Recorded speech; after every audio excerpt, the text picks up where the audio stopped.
Attendus chez eux, les éléphants de Côte d'Ivoire ont réussi leur entrée en lice en prenant le meilleur sur la Guinée-Bissau 2-0 ce samedi en ouverture de la Coupe d'Afrique des Nations.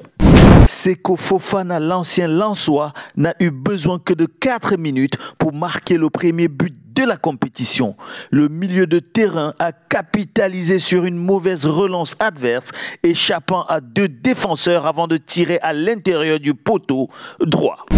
La Guinée-Bissau, participant à son 4e tournoi continental, a connu un départ hésitant. Mama Baldé a tenté de répondre avec un coup de pied retourné, mais il s'agissait d'une attaque isolée de la Guinée-Bissau qui n'a jamais remporté un match dans ce tournoi.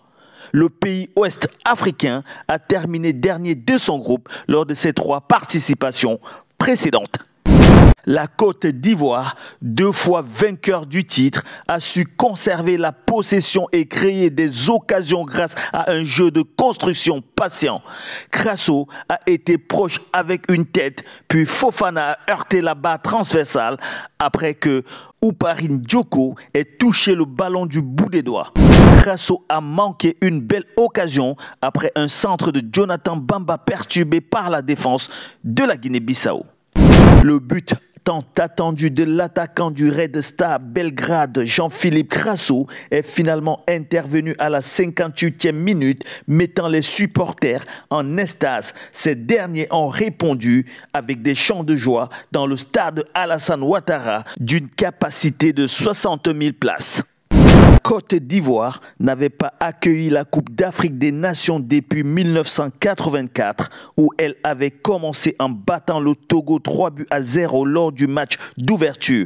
Le pays avait remporté le tournoi en 1992 et en 2015. Les attaquants Sébastien Haller du Borussia Dortmund et Simon Adingra de Brighton ont tous deux manqué le match de ce samedi pour la Côte d'Ivoire en raison de blessures.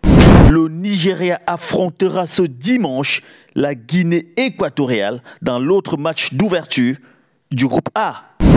Restez connectés sur Info du Continent pour être toujours plus près de l'actualité.